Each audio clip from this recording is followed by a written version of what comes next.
Hi everyone, welcome to learn with Yusuf. ये है chapter number 10 electromagnetism का पार्ट 1 का वन शॉट वीडियो, जहां हम डिस्कस करेंगे magnetic effects of electric current. इसके बाद के जो दो पार्ट्स है वहां पर हम डिस्कस करने वाले हैं force on a current carrying conductor in presence of magnetic field and electromagnetic induction.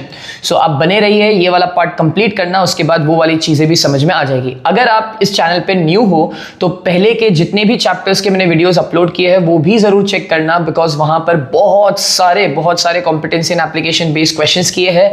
सारा का सारा चैप्टर मैंने डिटेल में कवर किया है एंड मैंने अप्रोच बताया है कि कैसे आपको उस क्वेश्चंस को टैकल करना है। ठीक है, चलिए अब इस चैप्टर में 3 सेक्शंस है, मैंने अभी आप लोगों को बताया। तो पहले सेक्शन में हमें सिर्फ ये जानना है कि करंट की वजह से क्या इफेक्ट होता है। तो करंट की वजह से होता है मैग्नेटिक इफेक्ट। अब मैं इस चैप्टर को जब पढ़ाता हूँ ऑफलाइन क्लास में तो मैं बच्चों को अक्सर बोलता हूँ दैट हमारी जो लाइफ है ना वो इसके ऊपर डिपेंडेंट है, which is cause and effect. ठीक है, और ये बहुत हद तक न्यूटन्स के जितने लॉ भी थे वो इसी फिनोमेना पे आधारित थे। क्या था वो? Cause and effect logic. Now what is cause and effect logic? कि जब भी तुम्हारे लाइफ में कुछ हुआ, यानी कि कोई भी इफेक्ट हुआ, राइट, तुम उसका कॉज ढूंढने की कोशिश करोगे। एग्जाम्पल के तौर पर कि अगर मान लो कुछ अच्छा हुआ तो तुम बोलोगे मेरे वजह से अच्छा हुआ, so who is the cause? You are the cause. And अगर लाइफ में मान लो कुछ बुरा हुआ तो जनरली लोग ये बोलते हैं कि क्योंकि लाइफ में उनके बुरा हुआ तो किसी और के वजह से हुआ, यानी कि वापस से तुमने क्या ढूंढा? कॉज।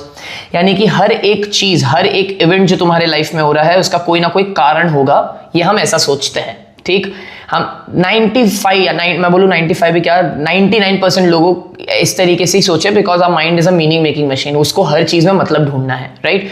सो कोई भी चीज हो रही है तो उसके पीछे कोई ना कोई कारण होगा।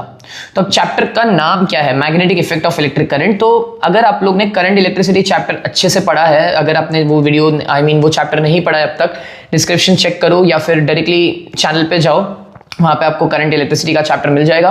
वहां पे मैंने डिस्कस किया था कि भाई करंट के वजह से, करंट इज द कॉज। इस करंट के वजह से हमें एक इफेक्ट मिलता है जिसे हम हीटिंग इफेक्ट बोलते हैं। सर बैटरी बहुत समय तक अगर अप्लायंस में लगाया हो तो बैटरी गर्म हो जाएगी, फोन बहुत समय तक चार्ज पे लगाया तो फोन गर्म हो जाएगा, राइट। तो करंट की वजह से क्या आ रहा है? करंट की वजह से हीट डेवलप हो रही है। ये समझा? क्या बोला? करंट की वजह से क्या डेवलप हो रहा है? हीट डेवलप हो रहा है, जिसे हम बोलते हैं हीटिंग इफेक्ट।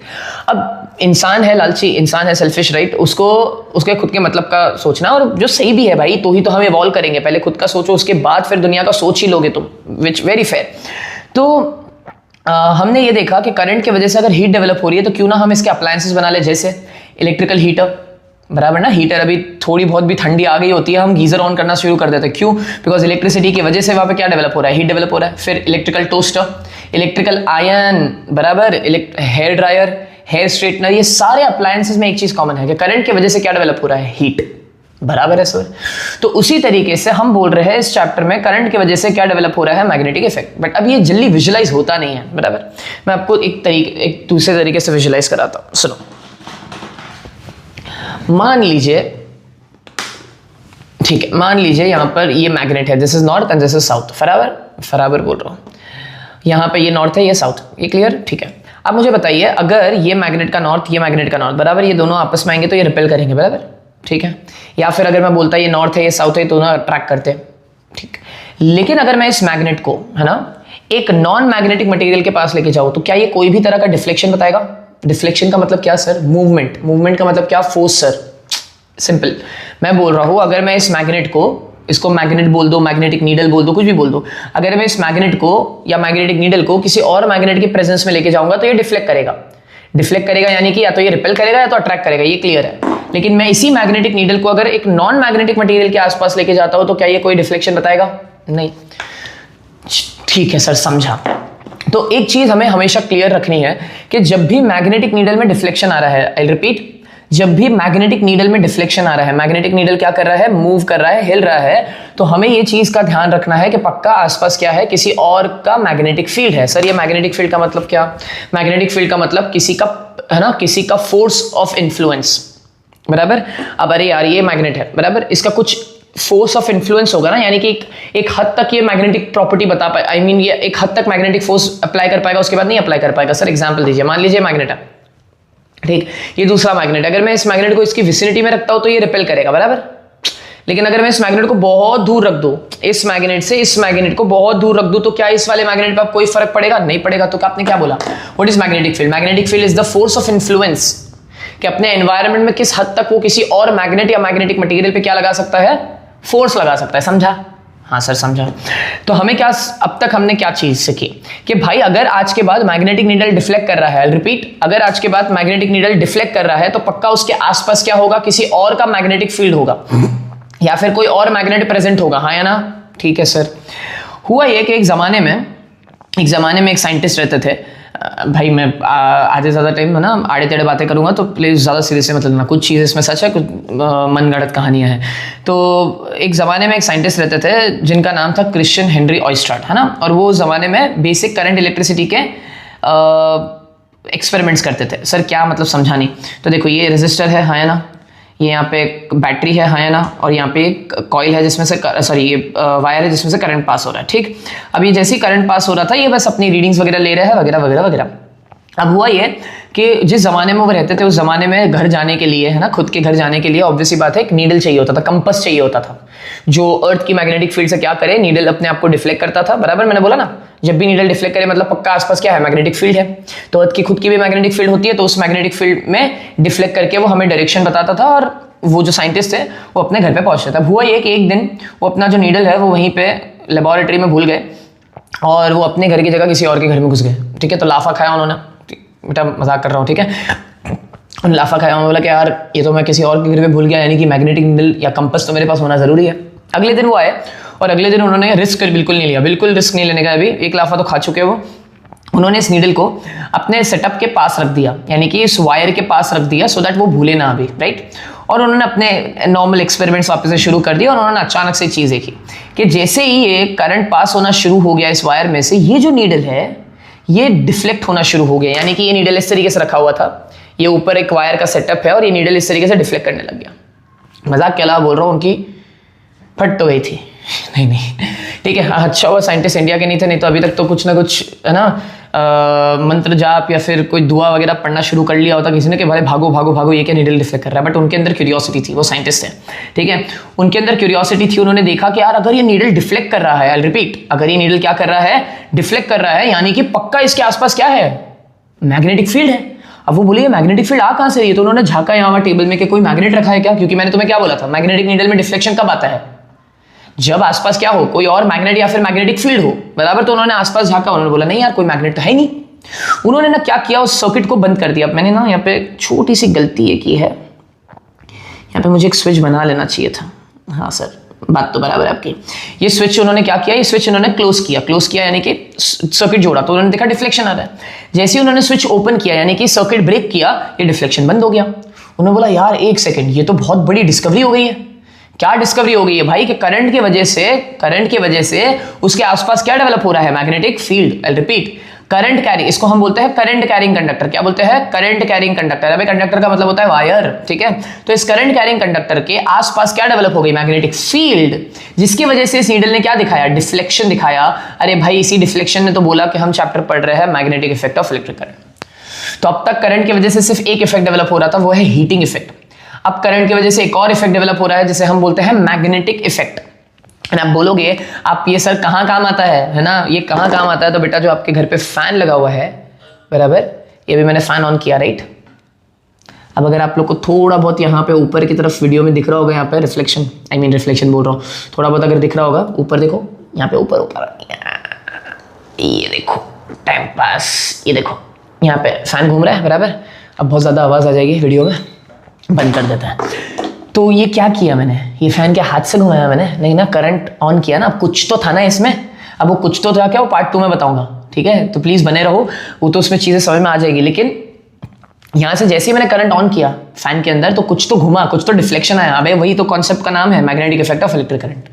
अब एक और चीज, ट्रस्ट मी, इन चैप्टर्स में से कोई बहुत डिफिकल्ट न्यूमेरिकल्स आते ही नहीं है, बिकॉज पार्ट 3 में छोटे मोटे ट्रांसफॉर्मर के न्यूमेरिकल्स है, बाकी सारे क्वेश्चंस आते हैं थ्योरी, एप्लीकेशन बेस्ड।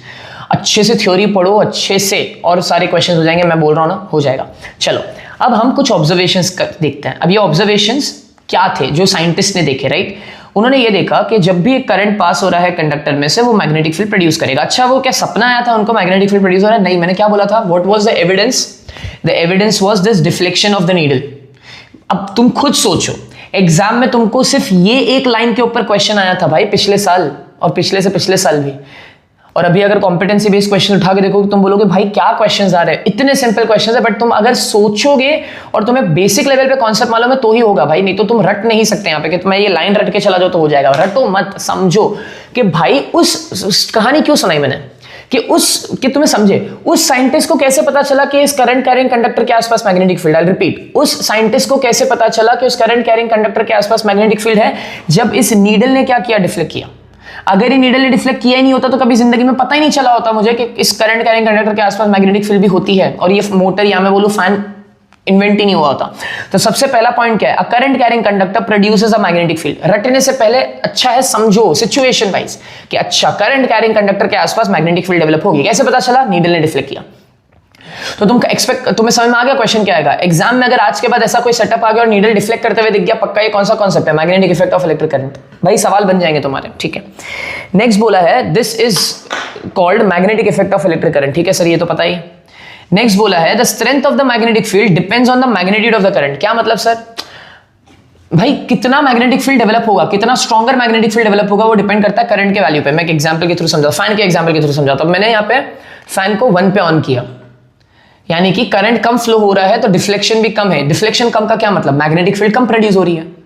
अब तुम्हारे दिमाग में घूम रहा होगा सर मतलब वो फैन में, अबे फैन के अंदर जो मोटर है ना वहां पे मैग्नेटिक फील्ड डेवलप हो रही है, ब्लेड्स में मैग्नेटिक फील्ड डेवलप नहीं हो रही। नहीं तो फिर बच्चे क्या करेंगे मालूम है? मुझे मालूम है ये सब हरकतें मेरे दिमाग में भी आता। फैन के पास जाएंगे और मैग्नेट चिपका के देखेंगे, सर गलत बोला आपने, गलत बोला, मैग्नेट तो चिपक ही नहीं रहा। अरे मेरे भाई प्लास्टिक है वो, या मैं बोलूं मेटल के प्लेट से अंदर मैग्नेटिक फील्ड डेवलप हो रही है, जिसकी वजह से आर्मेचर कॉइल मोटर वगैरह घूम रहा है। पार्ट 2 में अच्छे से बताऊंगा, जो कि तुम्हारा वो पार्ट 2 में से मोटर वाला पार्ट ही पूरा हटा दिया कंस्ट्रक्शन वर्किंग बेसिक, लेकिन पता होना चाहिए। देखो मैंने 1 पे चलाया, मैग्नेटिक फील्ड डेवलप हुआ बराबर करंट की वजह से। अब मैं क्या कर रहा हूं? 2 पे किया, तुम रेगुलेटर करते हो राइट, रेगुलेटर घुमाते हो। अब 2 पे किया, डिफ्लेक्शन बढ़ गया, आवाज आ रही होगी। ये 3 पे किया, 3 पे किया, नीडल और फैन और तेज घूम रहा है। अब ये क्या हो रहा है? क्या हो रहा है बताओ? ये मैंने करंट बढ़ाया, मैंने जैसे ही करंट बढ़ाया मैग्नेटिक फील्ड भी बढ़ा, मैग्नेटिक फील्ड बढ़ा यानी कि डिफ्लेक्शन भी बढ़ा। अब ऑफ कर देते, बहुत ज्यादा आवाज आ रही है यहाँ पे। तो strength of magnetic field depends on the magnitude of the current बेटा। जितना ज्यादा करंट होगा उतना ज्यादा स्ट्रेंथ होगा मैग्नेटिक फील्ड का, और इतना ही ज्यादा वो डिफ्लेक्ट करेगा, समझा? नेक्स्ट बोला है the direction of the magnetic field depends on the direction of the current. ये क्या बात हो गई सर? यानी कि अब अगर मैं करंट जो यहां फ्लो कर रहा था, है ना, ऐसे फ्लो कर रहा था, तो नीडल मान लो ये डिफ्लेक्ट कर रहा था। अगर मैं नीडल का करंट का डायरेक्शन ही चेंज कर दूं तो अब नीडल ऐसे डिफ्लेक्ट करेगा। बस इतना जानना है, समझा? ठीक है सर। अब आते हैं कि सर एक स्ट्रेट करंट कैरिंग कंडक्टर, क्या बोला? अब स्ट्रेट करंट कैरिंग कंडक्टर का मतलब एक स्ट्रेट वायर की बात कर रहे हैं। सर एक स्ट्रेट करंट कैरिंग कंडक्टर के आसपास मैग्नेटिक फील्ड कैसे बनती है? तो मैंने बोला sir magnetic field concentric circles की तरह बनती है। सर ये नहीं समझा तुमने, बचपन में पढ़ा हुआ है मैग्नेट जो नॉर्थ पोल और साउथ पोल होता है, वहां से तुम कुछ इस तरीके से मैग्नेटिक फील्ड निकालते हो, और फिर तुम कभी दूसरी बार सोचते भी नहीं हो कि ये मैग्नेटिक फील्ड को क्या बोलते हैं। देखो ये मैग्नेटिक फील्ड्स को हम बोलते हैं क्लोज कंटीन्यूअस कर्व्स, यानी कि एक बार मैग्नेट के अराउंड मैग्नेटिक फील्ड कैसे बनती है? लाइक क्लोज कंटीन्यूअस कर्व्स, यानी कि सर्कुलर लूप्स की तरह। उसी तरीके से एक स्ट्रेट वायर के आसपास मैग्नेटिक फील्ड कैसे बनती है वो तुमसे पूछा है, तुम सिर्फ इतना याद रखो। क्या बोला? एक स्ट्रेट वायर के आसपास मैग्नेटिक फील्ड कैसे बनती है, तो तुम बोलना सर वो कॉन्सेंट्रिक सर्कल्स की तरह बनती है। कॉन्सेंट्रिक सर्कल्स का क्या मतलब? तुम ठहरे हुए पानी में एक छोटा सा पत्थर ड्रॉप करो, रिपल इफेक्ट आएगा, यानी कि एक कॉमन सेंटर लेकिन बहुत सारे सर्कल्स, रेडियसेस के सर्कल्स, एक कॉमन सेंटर लेकिन बहुत सारे रेडियसेस के सर्कल्स, समझा? वापस एक लास्ट बार, क्या बोला कि sir magnetic field lines forms concentric circles around the wire, यानी कि एक स्ट्रेट करंट कैरिंग कंडक्टर के आसपास मैग्नेटिक फील्ड कैसी बनती है? कॉन्सेंट्रिक सर्कल्स की तरह बनती है। अब ये तो हमने अभी देखा कि when direction of current changes, direction of deflection of compass needle also changes. भाई डायरेक्शन ऑफ नीडल चेंजेस का मतलब ही है direction of magnetic field changes, समझा? बार बार घुमा घुमा के। और मैं तुम्हें मजाक के लिए बोल रहा हूं, जब क्वेश्चंस कराऊंगा ना, सारे ये जो मैंने ऑब्जर्वेशन लिखे ना, यही से क्वेश्चन बनेंगे। और ये मैं नहीं बोल रहा हूं, मैं कोई तो नहीं हूं, बोर्ड्स में ऐसे ही आता है, मैंने खाली पेपर एनालाइज किया ढंग से और उस बेसिस पे बता रहा हूं मैं तुम्हें, ठीक है। तो चलो क्या ऑब्जर्वेशन है, पहला magnetic field lines form concentric circles around what, around you, around me, no, around a straight wire. फिर when the direction of current changes, direction of deflection of the compass needle also changes. फिर ये तो sir हमें पता ही था, on increasing the current in the wire magnetic field lines become denser and indicates increase in strength. Sir ये नहीं समझा, सुनो, हमें कैसे पता चलेगा strength of the magnetic field बढ़ गया? तो सर आप बोलोगे एक कॉमन चीज तो क्या था, अभी आपने सिखाया कि अगर मान लो करंट बढ़ गया तो मैग्नेटिक फील्ड बढ़ेगा, मैग्नेटिक फील्ड बढ़ गया यानी कि जो डिफ्लेक्शन है वो बढ़ जाएगा, बराबर है, बिल्कुल सही है, ठीक है। लेकिन मान लो अगर मेरे पास नीडल है ही नहीं वहां पे चेक करने के लिए, तो मैं क्या करूंगा, मैं पहले एक बैटरी लूंगा जिसमें से वीक करंट निकल रहा है, छोटा सा करंट निकल रहा है 0.5 एम्पियर का, और मैं इस कार्डबोर्ड पे क्या करूंगा, आयन फाइलिंग्स डाल दूंगा, आयन का भूसा। मैं देखूंगा कि जो आयन फाइलिंग्स ने अपने आप को अरेंज किया, उन्होंने कैसे अरेंज किया, in the form of concentric circles, ये समझा। अब मैंने बैटरी चेंज की और करंट फ्लो करवाया 5 एम्पियर का, यानी कि बहुत हैवी करंट फ्लो करवाया। अब जब मैं वापस से आयन फाइलिंग्स वही है, आयन फाइलिंग्स चेंज नहीं किया। अब क्या हुआ, अब जब मैं आयन फाइलिंग्स को देख रहा हूं कौन से करंट पे, 5 एम्पियर के करंट पे, ऑब्वियसली बात है मैग्नेटिक फील्ड बड़ा होगा। तो ये मुझे पता कैसे चलेगा, नीडल तो मेरे पास है ही नहीं चेक करने के लिए, नीडल होता डिफ्लेक्शन ज्यादा करता, मैं बोलता मैग्नेटिक फील्ड बढ़ गई। तो हमने ये देखा, तो जो कॉन्सेंट्रिक सर्कल्स बने थे वो पहले 0.5 एम्पियर करंट पे दूर दूर बने थे, यानी कि उनमें गैप बहुत ज्यादा था। लेकिन जैसे ही करंट बढ़ा, मैग्नेटिक फील्ड बढ़ी, वो जो कॉन्सेंट्रिक सर्कल्स का गैप है वो कम हो गया, यानी कि लाइंस जो है वो डेंस हो गई। सर ये नहीं समझा, अरे यार ये देखो, ये मैंने कॉन्सेंट्रिक सर्कल्स बनाए, नोटिस करो, गैप नोटिस करो, ये गैप ज्यादा है, हाँ है ना, यानी कि वीक मैग्नेटिक फील्ड है। लेकिन अगर मैं कुछ ऐसा बनाता, नोटिस करो, ये क्या है, ये डेंस मैग्नेटिक फील्ड है, यानी कि स्ट्रेंथ ज्यादा है मैग्नेटिक फील्ड की। ये क्लियर हुआ? तो हमें कैसे पता चलता है मैग्नेटिक फील्ड इंक्रीज हुआ? पहली बात तो करंट से इंक्रीज होगा वो मालूम है, लेकिन कैसे पता करो, आइडेंटिफाई कैसे करूं, एविडेंस क्या है? तो आप बोलोगे या तो नीडल डिफ्लेक्ट करेगा बहुत ज्यादा, या तो मैग्नेटिक फील्ड लाइंस डेंस हो जाएंगी। ये सारे कीवर्ड्स ही तुम्हें एग्जाम में लिखना है। चलो सर वापस से रिपीट करते हैं, क्या बोला, magnetic field lines form concentric circles around the wire. Second, when direction of current changes, direction of deflection of compass needle also changes. फिर on increasing the current in the wire magnetic field lines become denser, denser मतलब magnetic needle ज्यादा deflect करेगा, and indicates increase in strength. अब सवाल ये उठता है sir कि आपने ये तो बता दिया कि करंट कैरिंग स्ट्रेट वायर के आसपास मैग्नेटिक फील्ड डेवलप होती है, आपने ये भी बता दिया मैग्नेटिक फील्ड सर्कुलर मैनर में कॉन्सेंट्रिक सर्कल्स के फॉर्म में डेवलप होती है, बट ये मैग्नेटिक फील्ड का डायरेक्शन कैसे निकालूं? तो ये मैग्नेटिक फील्ड का डायरेक्शन हम निकालते हैं by using right hand thumb rule. अब बच्चे यहाँ पे कंफ्यूज करते हैं तीनों रूल में, देखो 3 रूल पढ़ने वाले हैं हम लोग। एक राइट हैंड थंब रूल, अब आई होप ये इसमें वीडियो में लेफ्ट ना दिख रहा हो भाई, तो ये दिक्कत हो जाएगी तुमको, ये वाला चैप्टर पढ़ाने में मेरी जान निकलती है, ऑनलाइन ये लेफ्ट राइट का लफड़ा है, ठीक है। तो ये भाई मैंने ऑनेस्टली बोल रहा हूँ राइट हैंड ही लिया है। अब लेफ्ट अगर दिख, मुझे तो लेफ्ट ही दिख रहा है अभी, तुम्हें ना दिख रहा हो तो अच्छा है, दिखता हो नहीं तो मैं इस वाले पर्टिकुलर वीडियो में फ्लिप कर दूंगा मेरा फ्रेम, तो आई गेस प्रॉब्लम सॉल्व हो जानी चाहिए।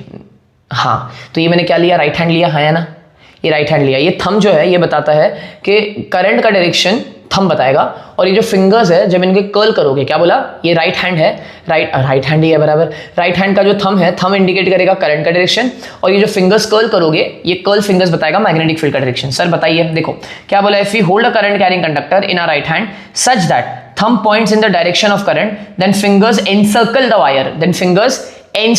wire, and it shows the direction of the magnetic field। Sir ये देखिए ना, बराबर दिख रहा है कि हाँ, ये देखिए करंट कहाँ जा रहा है, ऊपर जा रहा है, हाँ सर। तो यानी कि मैग्नेटिक फील्ड कैसे है, इस तरीके से, यानी कि मैं अगर टॉप से देखूंगा, अगर मैं टॉप से देखूंगा तो मुझे मैग्नेटिक फील्ड एंटी क्लॉकवाइज दिख रही है। करो तुम भी ये, करो फटफट करो। चलो अब मान लो अगर मैं यहाँ पे लगा रहा हूँ, चलो अब ये करंट कैरिंग कंडक्टर है, करंट कहाँ जा रहा है, नीचे की तरफ जा रहा है, यानी कि थंब मेरा नीचे रहेगा।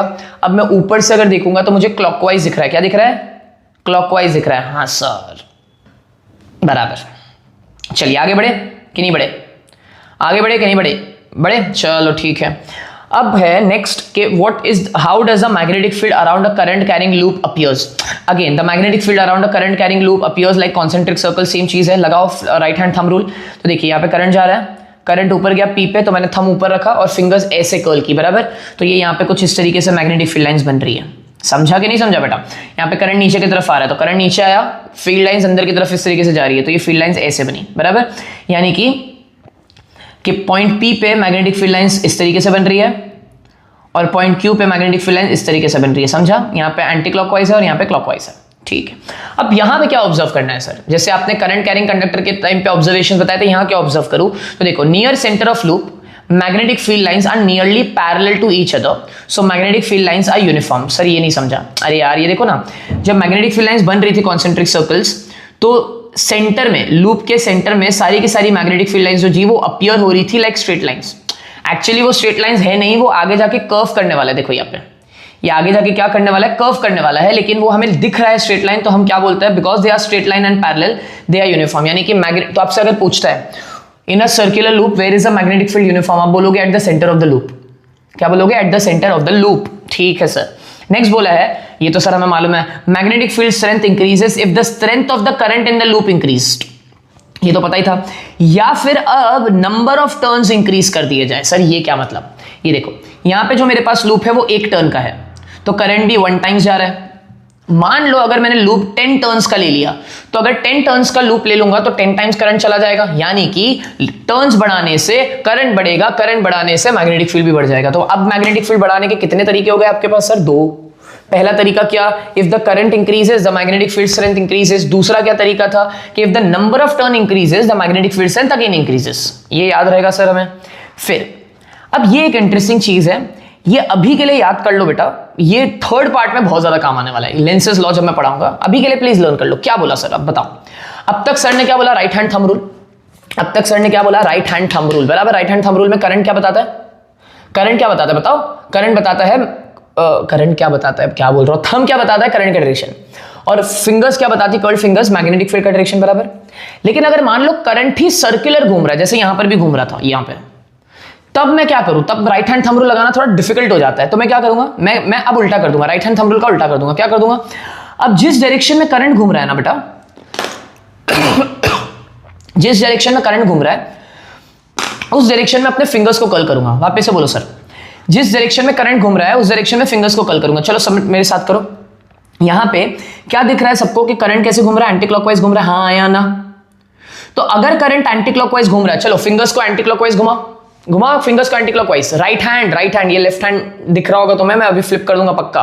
फ्लिप करूंगा तो तुम्हें शायद राइट हैंड ही दिख रहा होगा. तो चलो ये राइट हैंड लिया, फिंगर्स को कर्ल करो एंटी क्लॉकवाइज. तुमको दिखना चाहिए एंटी क्लॉकवाइज, मेरे से मतलब रखो, तुमको एंटी क्लॉकवाइज फिंगर्स घूमते हुए दिखना चाहिए. तो जब तुमको एंटी क्लॉकवाइज फिंगर्स घूमते हुए दिख रहा है, क्या तुम्हारे तरफ आ रहा है थंब, अगर आ रहा है तो बराबर कर रहे हो. तो अगर थंब तुम्हारे तरफ आ रहा है, थंब बता रहा है कि तुमको नॉर्थ दिख रहा है. रिपीट करो सर, अगर अब करंट ही क्लॉकवाइज या एंटी क्लॉकवाइज घूमने लग जाए, यानी कि सर्कल में घूमने लग जाए, तो जब जब करंट एंटी क्लॉकवाइज घूमेगा तो तुम्हारे तरफ हमेशा थंब पॉइंट करेगा. और थंब पॉइंट करने का मतलब है तुम्हारे तरफ तुमको नॉर्थ दिख रहा है. तो 100 बात की एक बात, अगर तुम्हें आज के बाद एंटी क्लॉकवाइज करंट दिखे तो तुम पक्का क्या बोल देना, सर हमें कौन सा पोल दिखने वाला है, सर हमें नॉर्थ पोल दिखने वाला है. अब तुम बोलोगे सर कि भाई मैंने तुम्हें अभी बोला ना कि करंट, बच्चा बोलेगा सर नॉर्थ पोल क्यों दिख रहा है. भाई तो तुमने स्टार्ट का 5 मिनट समझा ही नहीं, 10 मिनट समझा ही नहीं. मैं क्या बोला कि करंट के वजह से एक मैग्नेटिक फील्ड डेवलप होता है. मैग्नेटिक फील्ड में क्या होता है, north pole and south pole. हाँ सर समझा. तो चलो वापस से, आज के बाद जब भी तुम्हें क्या दिखे, आज के बाद जब भी तुम्हें एंटी क्लॉकवाइज करंट दिखे तो तुम क्या बोल देना, सर एंटी क्लॉकवाइज करंट का मतलब क्या दिख रहा है, मुझे नॉर्थ दिख रहा है. और आज के बाद अगर तुम्हें क्लॉकवाइज करंट दिखे तो तुम क्या बोल देना, सर मुझे क्या दिख रहा है, साउथ दिख रहा है. कुछ बच्चे मुझे बोलेंगे सर 9th में पढ़ाया था. अरे भाई बिल्कुल पढ़ाया था, तुम भूल गए इसीलिए तो मैं बता रहा हूँ वापस से. तो देखो, looking at the face of the loop, मतलब जहां पे तुम देख रहे हो ये लूप है. अब तुमको ये पार्ट दिख रहा होगा, मेरे को तुम्हारे ये से मतलब नहीं, मुझे ये वाला पार्ट दिख रहा है. बराबर. तो जो तुमको फेस दिख रहा है लूप का, बराबर, जो तुमको फेस दिख रहा है लूप का, अब तुम खुद सोचो. चलो ये इससे समझाता हूं. अब मतलब बताओ क्या दिख रहा है तुम्हें, ये क्लॉकवाइज दिख रहा है, एंटी क्लॉकवाइज दिख रहा है. तुम्हारा बताओ, मेरा मत बताओ. तुम्हें क्या दिख रहा है, क्लॉकवाइज दिख रहा है, एंटी क्लॉकवाइज दिख रहा है. तो तुम बोलोगे सर मुझे क्लॉकवाइज दिख रहा है, और मुझे क्या दिख रहा है, एंटी क्लॉकवाइज दिख रहा है. तो मैं बोलूंगा क्योंकि मुझे एंटी क्लॉकवाइज दिख रहा है तो मेरे सामने नॉर्थ होगा, और तुम्हें क्योंकि क्लॉकवाइज दिख रहा है तो तुम्हारी तरफ साउथ होगा. यही वाली तो बात है. देखो ये नॉर्थ है, ये साउथ है. मुझे नॉर्थ दिख रहा है, तुम बोलोगे नहीं सर मुझे तो साउथ दिख रहा है. वही तो समझाना चाह रहा हूं. समझा अभी? Okay sir. अब आते हैं सोलेनॉइड पे. ये भी बहुत हद तक हमने 9th स्टैंडर्ड में कर लिया था. रिवाइज करते हैं, then we can start solving questions. क्या बोला है, if a conducting wire is bound in a form of a cylindrical coil like a helical spring, यानी कि स्प्रिंग के फॉर्म में, दिस इज कॉल्ड सोलेनॉइड. अब सोलेनॉइड के अंदर जो मैग्नेटिक फील्ड लाइंस बनती है वो बहुत हद तक बार मैग्नेट की तरह बनती है. राइट, ये ऐसे नहीं होती, मैंने इस तरीके से बनाना चाहिए था. ठीक है. दूसरा, यहां पे क्या ऑब्जर्वेशन है बस वो देखना है और हम फिर क्वेश्चन स्टार्ट कर सकते हैं. Magnetic field is uniform inside the solenoid. हाँ सर, क्यों इनसाइड द सोलेनॉइड यूनिफॉर्म है? बिकॉज वो पैरेलल लाइंस की तरह दिख रहा है. ठीक है. Second, magnetic strength increases if current increase. Sir ये तो रट लिया. हाँ, अभी magnetic strength increases if the current increases. Sir आता है. दूसरा, magnetic strength increases if the number of turns increases. अब तुम बोलोगे okay number of turn increase, ये तो अभी अपन ने सर्कुलर लूप में देखा था।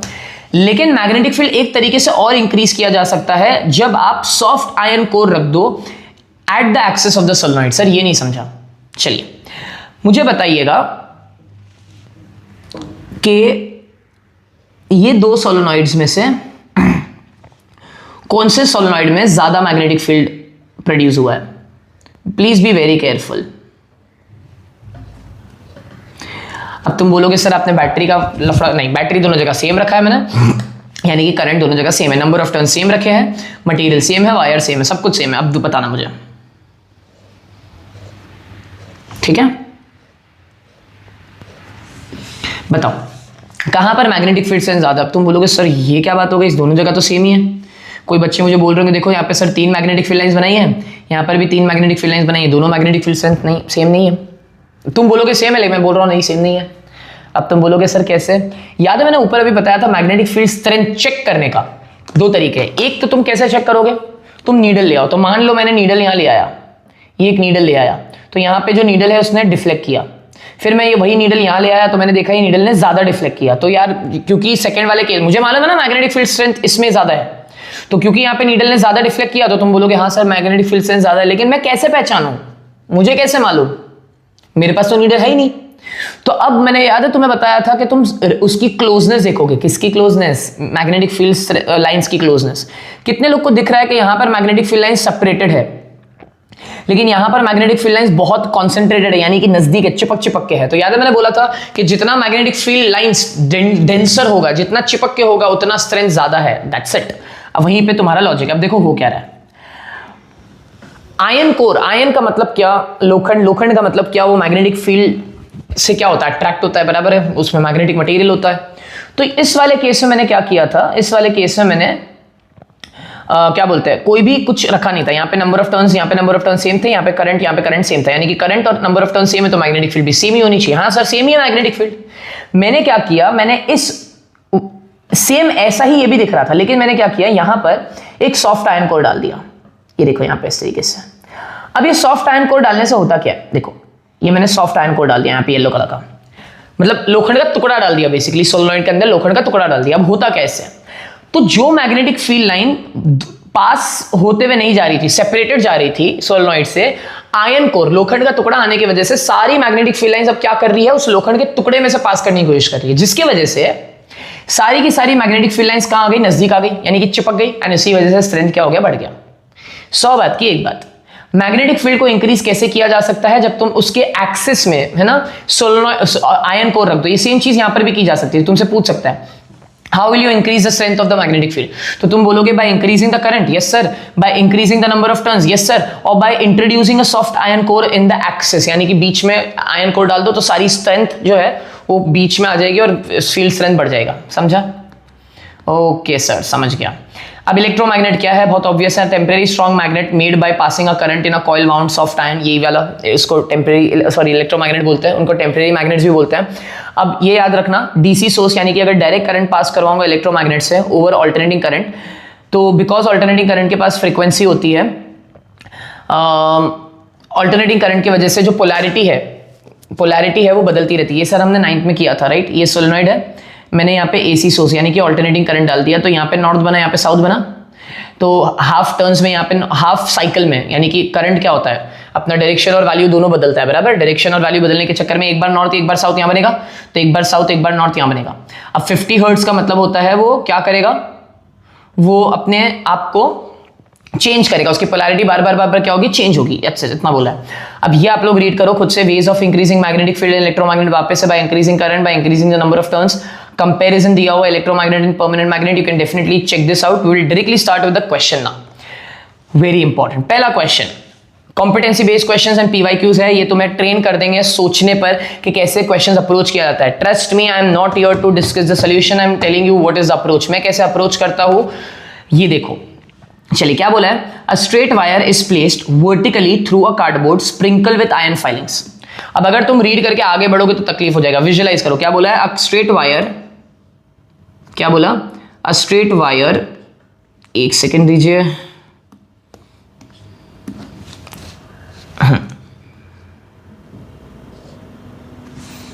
एक सेकेंड, हाँ अभी तो है बैटरी। अ स्ट्रेट वायर, अब मैंने यहाँ पे बैटरी लगाया नहीं है, अज्यूमिंग आप समझ गए। Straight wire is passed vertically through a cardboard sprinkled with iron filings. When a current is passing through a wire in upward direction, okay, upward direction में क्या हो रहा है, करंट पास हो रहा है, it is seen that iron filings arrange themselves in a definite pattern. Okay, ये तो हमें पता है, why बोला है, तो चलो यार मालूम है, why does they arrange them in a definite manner? It is because since, एक सेकेंड कलर चेंज कर लेता है, since magnetic field is produced around a straight current carrying conductor. अब तुम्हें अभी भी लग रहा होगा कि ये जोक है सर, इतना इजी क्वेश्चन कैसे आ सकता है? भाई ये कॉम्पिटेंसी बेस्ड क्वेश्चन है तुम्हारे ऑफिशियल वेबसाइट पे जो आईसीएसई के दिया हुआ है, मैं नहीं बोल रहा हूँ। Competency based questions are not difficult, those are only helping you to think outside of the box. Times have gone कि भाई बस आप लोग ने लेक्चर सुन लिए 3-4 घंटे के, आप लोग ने हाँ किया, आप लोग ने 4-5 एक टाइप के क्वेश्चंस कर लिए और आप लोग से क्वेश्चन बन जाएंगे? नहीं बनेंगे। अब आप लोग को सोचना ही पड़ेगा, आपको फंडामेंटली सोचना पड़ेगा, आपके ब्रेन को तकलीफ देनी पड़ेगी और उसी से तो प्रॉब्लम सॉल्विंग एबिलिटी बनेगी। हर चीज हर बार एजुकेशन लेवल पर क्रिटिसाइज नहीं करनी होती है। I do agree that Indian education system is two marks oriented and I believe सारे दुनिया में ऐसा ही है, बस खाली जिस देश में आप रहते हो और जहाँ पे आप रहते हो ना वहाँ पे ज़्यादा क्रिटिसिज्म होता है, ठीक है, और बाहर का दुनिया हमेशा अच्छा ही लगता है। मैं ये नहीं बोल रहा हूँ कि यहाँ पे बहुत सारी चीज़ें एजुकेशन सिस्टम में अच्छी है, बहुत हद तक ही मार्क्स ओरिएंटेड है और दिमाग ही ख़राब करता है बच्चों को, बट अभी जिस हिसाब से चेंजेस हो रहे हैं ना भाई, इसको मत डिनाई करो। आप क्या मिल जाएगा आप लोग को बराबर भाई, डेफिनेशन तुम लोग ने लर्न कर लिया, डेफिनेशन लिख दिया, तुमको मार्क्स मिल गए, तुमको एक वैलिडेशन मिल जाएगा बोर्ड से कि हाँ आ गया, हमको क्या आया, कुछ नहीं आया। लेकिन अगर एप्लीकेशन की बात होती, नहीं, मैं आज बच्चों को देखता हूँ, I am happy right now. We see the down side of social media which is fair, बहुत सारे डाउन साइड्स है, बट ये भी तो है ना, बच्चों को अब चीज़ें पता है ऑलरेडी, भले ही रील से पता हो, शॉर्ट से पता हो, पता तो है ना, एटलीस्ट उनको इतना सेंस ऑफ अवेयरनेस तो है कि भाई ये होता क्यों है। मैं कितनी बार कोई चीज़ एक्सपेरिमेंट बताने की कोशिश करता हूँ क्लास में, बच्चे बोलते हैं हाँ सर ये पता है, अच्छी बात है, वो लोग और क्यूरियोसिटी से देख रहे हैं, हाँ यार अभी हम लाइव भी देख लेंगे और हमें चीज़ें समझेगी भी, उसी से एप्लीकेशन बेस्ड क्वेश्चंस होंगे, उसी से सोचना आएगा, तो भागो मत, ठीक है, क्वेश्चंस करो ये। चलिए नेक्स्ट क्या बोला है, what would happen when more current is pass through wire. सबके दिमाग में ये आया, magnetic field will increase, but इसके कॉन्टेक्स्ट में, इस डायग्राम के कॉन्टेक्स्ट में क्या होगा, तो हम बोल सकते हैं magnetic field lines will become denser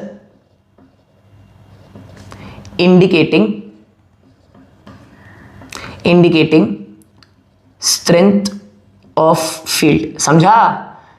अब मान रहे हो, मैं जितनी भी चीजें ऑब्जर्वेशन में लिखी थी वही है, तो तुम खाली वो ऑब्जर्वेशन लर्न करके भी चले गए ना मेरे भाई, तो भी तुम्हारा काम भारी हो जाएगा। चलो नेक्स्ट बढ़ते आगे। बहुत सॉलिड क्वेश्चन, अगेन ये कॉम्पिटेंसी बेस्ड क्वेश्चन है, ऑफिशियल वेबसाइट पे ही उठाया गया है। देखो, अ magnetic compass is present on a small table. Sir वही वाला, वो ऑयस्ट्राइड वाला एक्सपेरिमेंट जैसे लाफा खाया था साइंटिस्ट ने, हाँ वही, टेबल के ऊपर नीडल रखे गया है। अब नोटिस क्या, तुम्हें लग रहा होगा क्वेश्चन पता है, अग्रीड, पता है, सॉल्व भी किया है, झूठ नहीं बोलूंगा मैं, है ना। हम टीचर्स को बहुत हद तक जब हम क्लास में होते हैं, हम प्रिपेयर्ड होना होता है, हमें चीजें पता होनी चाहिए, और बहुत हद तक हमें चीजें नहीं पता होती, अचानक से कोई क्वेश्चन उठा के क्वेश्चन डाल दिया, तब तो हमारा प्रैक्टिस और तब तो हमारा अप्रोच ही काम आएगा ना। हर चीज थोड़ी मुझे मालूम होगी, हर क्वेश्चन थोड़ी मुझे मालूम होगा, मैं लगाऊंगा इन्हें दिमाग, एंड आएगा एक सेंस ऑफ डाउट आएगा कि सही जा रहा हो नहीं जा रहा हो, बट मुझे उस टाइम पे ये नहीं सोचना, मुझे खाली ये देखना है कि मैं कॉन्सेप्ट लगा रहा हूँ कि नहीं लगा रहा हूँ, बात खत्म।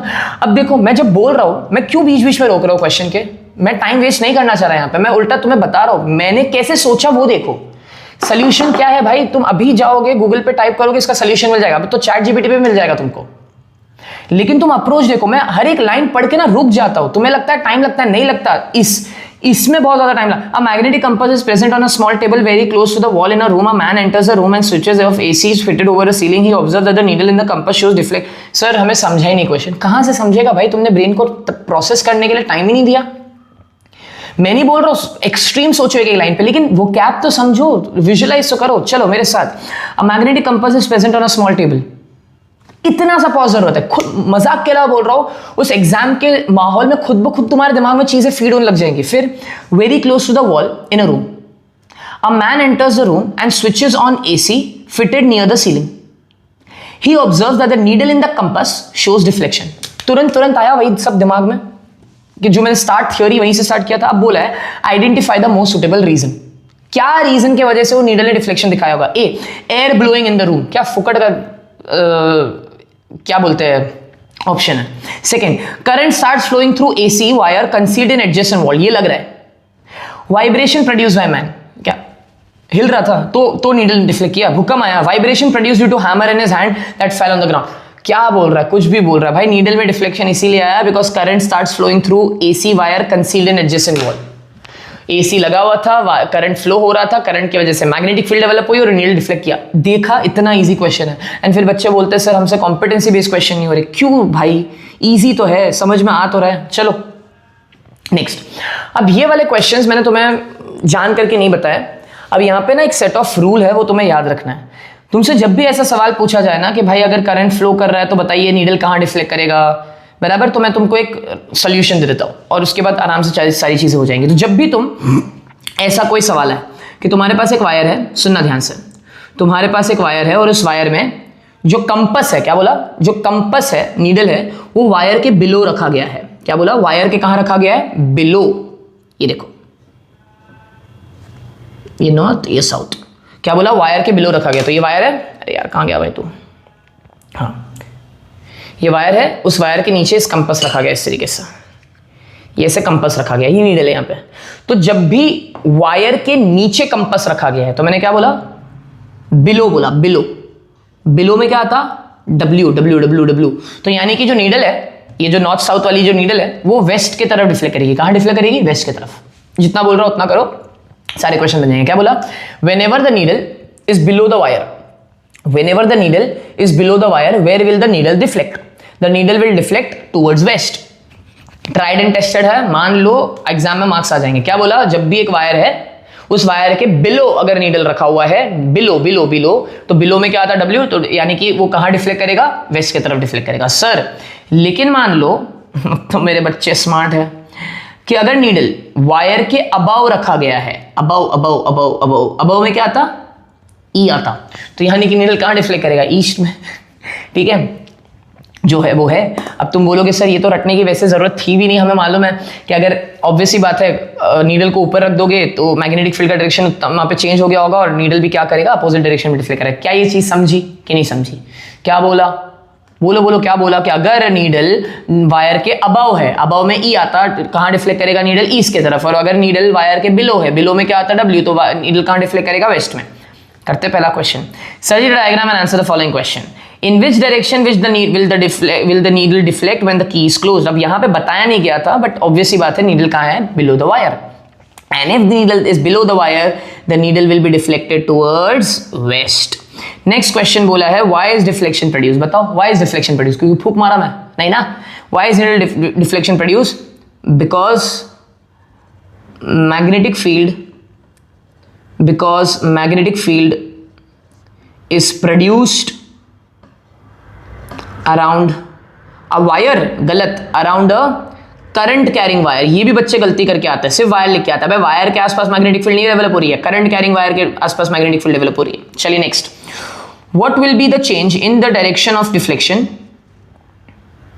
इसको क्या हो जाता है भाई, हाँ क्या बोला है, what will be change in the direction of deflection if magnetic needle is taken just above the conductor? बताओ, लिखोगे आंसर कमेंट सेक्शन में, आंसर लिख के दो और बताओ समझा कि नहीं।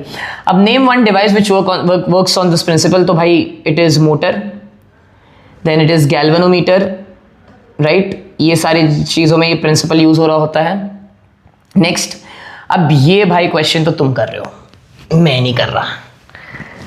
ये क्वेश्चन तुम कर रहे हो पक्का, मैं बिल्कुल नहीं कर रहा हूं। क्या बोला है, identify the correct condition for intensity of magnetic field to be maximum. कब मैग्नेटिक फील्ड मैक्सिमम होगा?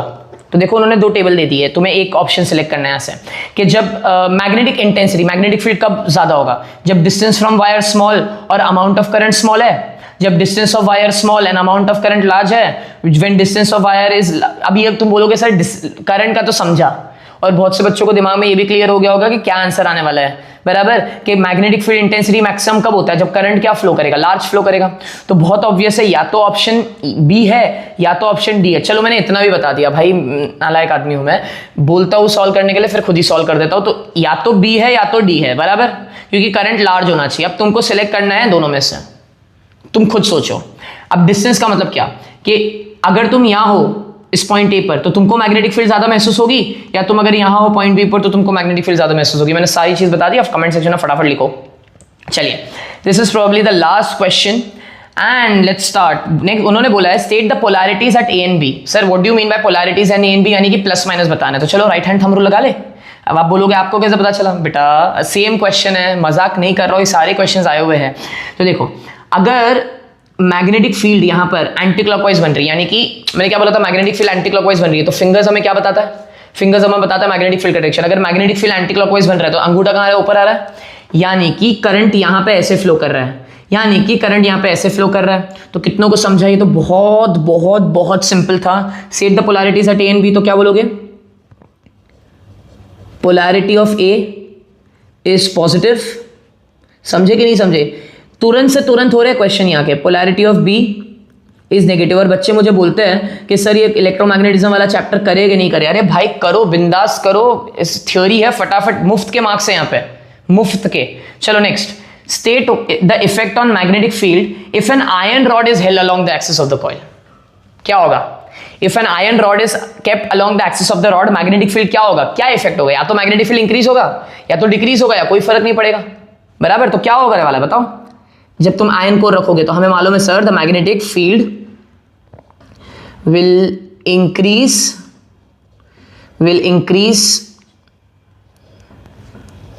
ऑन प्लेसिंग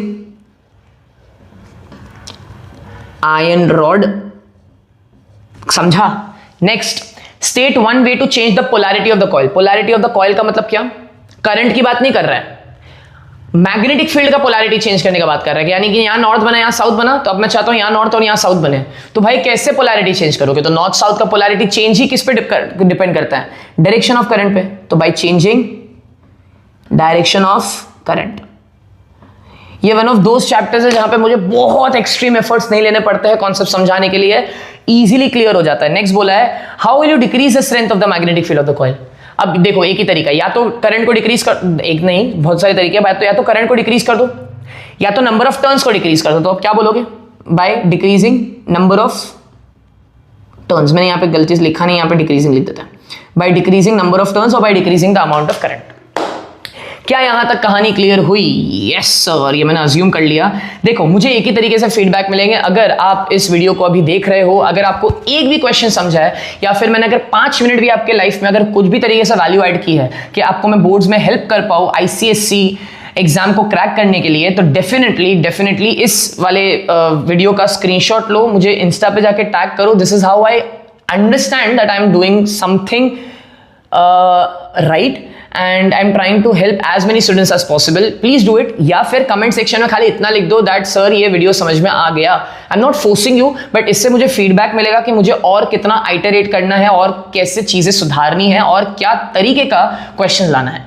ठीक है, अगर आपने अब तक और दूसरे वीडियोस नहीं देखे तो प्लीज वो वीडियोस भी चेक करो, बहुत ज्यादा हेल्प करेगा। आई एम टेलिंग यू, बहुत हेल्प करेगा। और एक इंसान के साथ ही चिटक के रहो। अगर मेरा समझ में आता है मुझसे पढ़ो, मेरा नहीं समझ में आता मुझसे मत पढ़ो, स्किप करो, किसी और से पढ़ो, लेकिन टाइम सेव करो। सब ही अच्छा पढ़ा रहे हैं, ट्रस्ट मी, सब ब्रिलियंट पढ़ा रहे हैं। आपको सिर्फ एक इंसान के साथ चिटक के उसी का सुनना है। Thank you so much, let's meet in the next video.